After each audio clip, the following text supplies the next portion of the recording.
Hi all, ಈ ವಿಡಿಯೋದಲ್ಲಿ candid derm plus ಕ್ರೀಮ್ನ ಬಗ್ಗೆ ಇನ್ಫಾರ್ಮೇಷನ್ ಕೊಡ್ತಾ ಇದ್ದೀನಿ.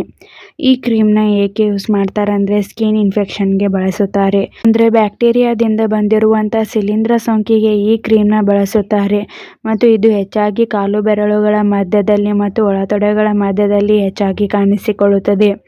ಈ ಕ್ರೀಮ್ನ ಕಂಪ್ಲೀಟ್ ಆಗಿ ನಿಮ್ಮ ಇನ್ಫೆಕ್ಷನ್ ರಿಮೂವ್ ಆಗುವವರೆಗೂ ಬಳಸಬೇಕು, ಮಧ್ಯದಲ್ಲಿ ಸ್ಕಿಪ್ ಮಾಡಬಾರದು. ಹಾಗೆ ಇನ್ಫೆಕ್ಷನ್ದಿಂದ ಉಂಟಾಗಿರುವಂಥ ರೆಡ್ನೆಸ್, ಸ್ವೆಲ್ಲಿಂಗ್, ಈಚಿಂಗ್, ಇನ್ಫ್ಲಮೇಷನ್ಗೂ ಕೂಡ ಈ ಕ್ರೀಮ್ನ ಬಳಸುತ್ತಾರೆ. ಈ ಕ್ರೀಮ್ನ ಹೇಗೆ ಯೂಸ್ ಮಾಡಬೇಕಂದ್ರೆ ಮೊದಲು ನಿಮಗೆ ಆಗಿರುವಂಥ ಅಫೆಕ್ಟೆಡ್ ಏರಿಯಾವನ್ನು ಕ್ಲೀನ್ ಮಾಡಿ, ಅದು ಡ್ರೈ ಆದ ಮೇಲೆ ಈ ಕ್ರೀಮ್ನ ಅಪ್ಲೈ ಮಾಡಿ. ಡೈಲಿ 1 ಟೈಮ್ ಈ ಕ್ರೀಮ್ನ ಯೂಸ್ ಮಾಡಿ ಅಥವಾ ನಿಮಗೆ ನಿಮ್ಮ ಡಾಕ್ಟರ್ಸ್ ಹೇಗೆ ಅಡ್ವೈಸ್ ಮಾಡಿರುತ್ತಾರೋ ಹಾಗೆ ಈ ಕ್ರೀಮ್ನ ಯೂಸ್ ಮಾಡಿ. ಈ ಕ್ರೀಮ್ ಹೇಗೆ ವರ್ಕ್ ಮಾಡುತ್ತೆ ಅಂದರೆ ಬಿಕ್ಲೋಮೆಥಾಝೋನ್, ನಿಯೋಮೈಸಿನ್, ಕ್ಲೋಟ್ರಿಮಜೋಲ್ ಎಂಬ ಮೆಡಿಸಿನ್ಸ್ ಇವೆ. ಬಿಕ್ಲೋಮೆಥಾಝೋನ್ ಇದು ಒಂದು ಸ್ಟೆರಾಯ್ಡ್ ಮೆಡಿಸಿನ್. ಇದು ಇನ್ಫ್ಲಮೇಷನ್, ಈಚಿಂಗ್ಗೆ ಕಾರಣವಾಗಿರುವಂಥ ಕೆಮಿಕಲ್ ಮೆಸೆಂಜರ್ಸ್ನ ಬ್ಲಾಕ್ ಮಾಡಲು ಸಹಾಯ ಮಾಡುತ್ತದೆ. ನಿಯೋಮೈಸಿನ್ ಇದು ಒಂದು ಆಂಟಿಬಯೋಟಿಕ್ ಮೆಡಿಸಿನ್ ಆಗಿದೆ. ಇದು ಬ್ಯಾಕ್ಟೀರಿಯಾ ಬೆಳವಣಿಗೆಯನ್ನು ತಡೆಗಟ್ಟಲು ಸಹಾಯ ಮಾಡುತ್ತದೆ. ಕ್ಲೋಟ್ರಿಮಜೋಲ್ ಇದು ಒಂದು ಆಂಟಿಫಂಗಲ್ ಮೆಡಿಸಿನ್ ಆಗಿದೆ.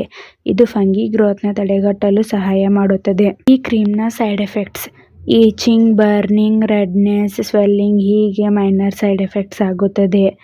ಈ ಕ್ರೀಮ್ ನಿಮ್ಮ ಬಾಡಿಗೆ ಅಡ್ಜಸ್ಟ್ ಆದ ಮೇಲೆ ಈ ಸೈಡ್ ಎಫೆಕ್ಟ್ಸ್ ಎಲ್ಲ ಡಿಸಫಿಯರ್ ಆಗುತ್ತದೆ. ಒಂದು ವೇಳೆ ಹೀಗೆ ಲಾಂಗ್ ಟರ್ಮ್ ಆಗಿ ಕಾಣಿಸ್ಕೊಳ್ತಾ ಇದ್ದರೆ ಕೂಡಲೇ ಡಾಕ್ಟರ್ಸ್ನ ಕನ್ಸಲ್ಟ್ ಮಾಡಿ. ಈ ಕ್ರೀಮ್ನ ಸೇಫ್ಟಿ ಅಡ್ವೈಸ್: ಡಾಕ್ಟರ್ಸ್ ಅಡ್ವೈಸ್ ಮಾಡಿದರೆ ಮಾತ್ರ ಈ ಕ್ರೀಮ್ನ ಯೂಸ್ ಮಾಡಿ. ನೀವೇ ಸೆಲ್ಫ್ ಮೆಡಿಕೇಷನ್ ಆಗಿ ಯೂಸ್ ಮಾಡಬಾರದು ಮತ್ತು ಡಾಕ್ಟರ್ಸ್ ಅಡ್ವೈಸ್ ಮಾಡದೇನೆ ನೀವೇ ಈ ಕ್ರೀಮ್ನ ಲಾಂಗ್ ಟರ್ಮ್ ಆಗಿ ಯೂಸ್ ಮಾಡಬಾರದು. ಚಿಕ್ಕ ಮಕ್ಕಳಿಗೆ ಯೂಸ್ ಮಾಡುವ ಮೊದಲು ಡಾಕ್ಟರ್ಸ್ನ ಕನ್ಸಲ್ಟ್ ಮಾಡಿ ಯೂಸ್ ಮಾಡಿ. ಈ ಕ್ರೀಮಲ್ಲಿರುವಂಥ ಮೆಡಿಸಿನ್ಸ್ನಿಂದ ನಿಮಗೆ ಅಲರ್ಜಿ ರಿಯಾಕ್ಷನ್ಸ್ ಆಗ್ತಾ ಇದ್ದರೆ ಕೂಡಲೇ ಸ್ಟಾಪ್ ಮಾಡಿ. Pregnancy planning, breast feeding women's ಈ ಕ್ರೀಮ್ನ ಡಾಕ್ಟರ್ಸ್ನ ಕನ್ಸಲ್ಟ್ ಮಾಡಿ ಯೂಸ್ ಮಾಡಿ. ಮತ್ತು ಯಾವುದೇ ಮೆಡಿಸಿನ್ ತೆಗೆದುಕೊಳ್ಳುವ ಮೊದಲು ಡಾಕ್ಟರ್ಸ್ನ ಕನ್ಸಲ್ಟ್ ಮಾಡಿ.